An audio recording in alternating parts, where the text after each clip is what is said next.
Un jour, un jour, Dieu, Dieu, je, Dieu, je, Dieu, je, Dieu, je, Dieu est l'océan. Dieu, je, Dieu, je, Dieu, Dieu, je, Dieu, je, Dieu, je, Dieu, je. Bonjour. Alors je fais une très courte vidéo pour rebondir sur ce dont je parlais ce week-end et qui était peut-être voilà, une thématique présente dans les éthers. Et aujourd'hui, dans mon culte de la lumière, je tire un psaume qui est tout à fait dans cette énergie dont je parlais des parents, des principes que nous sommes venus incarner.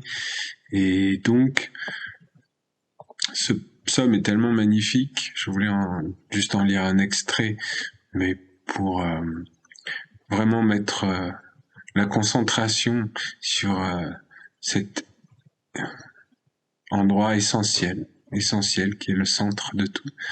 Je parle toujours du pouvoir créateur et de ce don que c'est, cet immense don et cette immense responsabilité qui est vraiment le grand mystère que l'homme explore depuis toujours.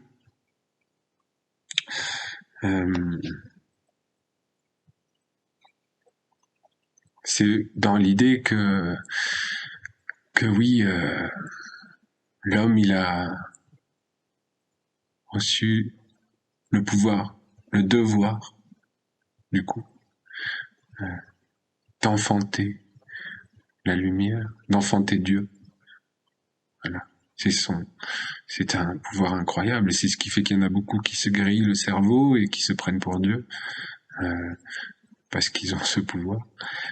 Mais voilà, c'est dans le monde du recyclage, donc ils deviennent des dieux, des dieux du compost. Voilà. Et grand bien à leur face, qu'ils puissent apprendre à sortir de ces limitations, entrer dans cette personnalité, d'être vraiment un parent de la lumière. La lumière est totalement impersonnelle, neutre, voilà.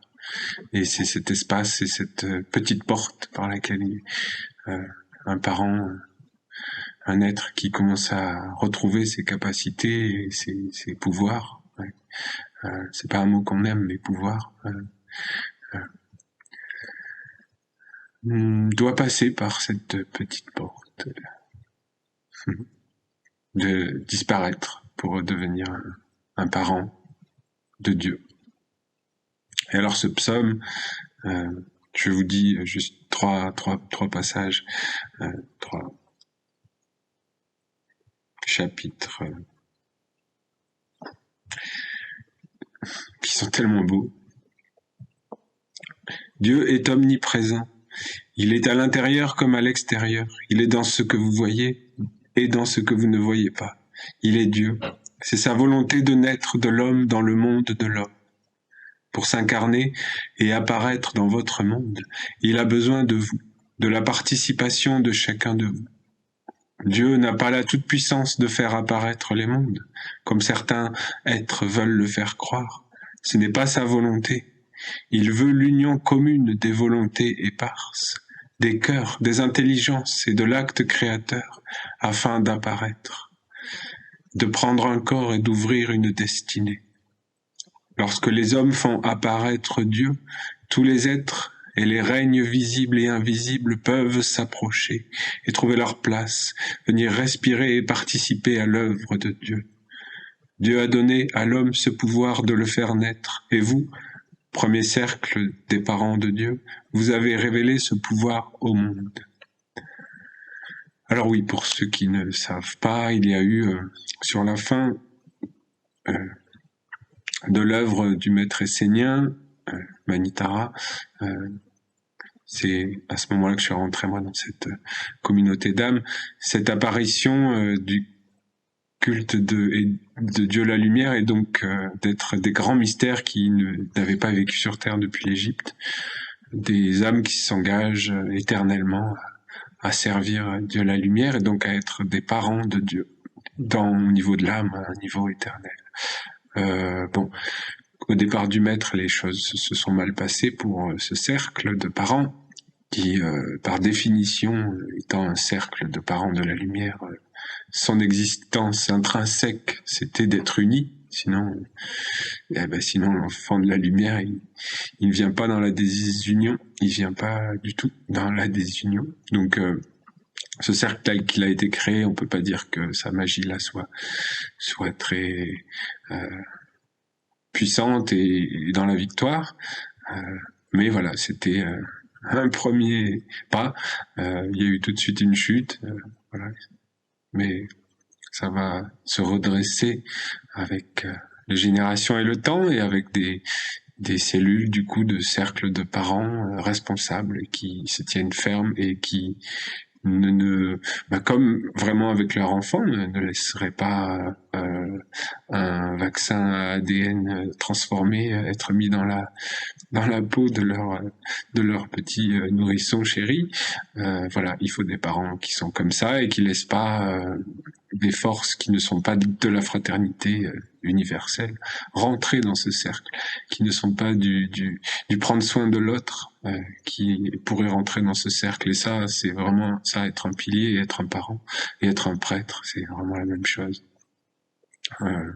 Et c'est la grande parole, nul ne va au Père sans passer par la mère, donc par toi, par moi, par nous, par ce réel. Et donc, de vraiment éveiller ses sens au réel. C'est un câblage, c'est l'école des 4 éléments, c'est ce qu'on fait pour que ce trône soit construit en chacun, pour accueillir le parent de la lumière en chacun qui est le je suis le je suis, impersonnel, qui trône au sommet de l'être dans comme sa guidance invisible. Cela se passe par l'intermédiaire d'un ange, voilà, d'un monde fidèle, absolument fidèle à la lumière, auquel on abandonne la gouvernance de sa vie et la magie de sa vie, le magnétisme de sa vie. Voilà, donc j'avais juste envie de repartager cette merveille. Il faut vraiment la partager. La partager, c'est le plus beau message qu'on peut entendre. C'est à nous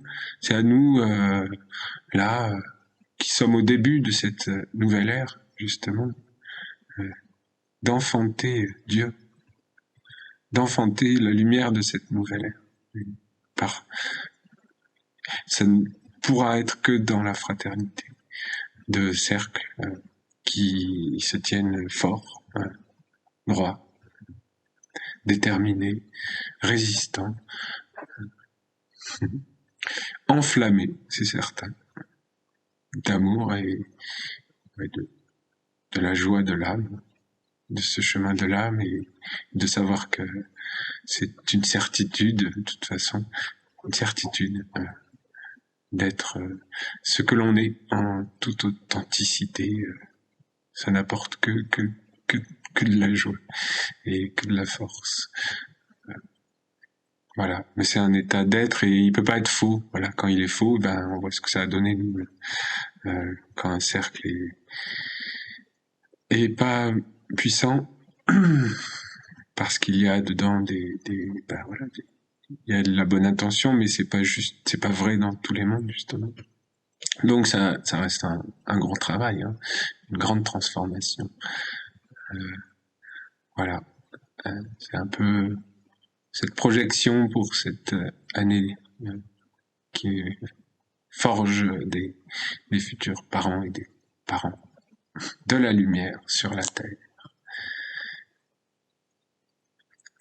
Tout le meilleur.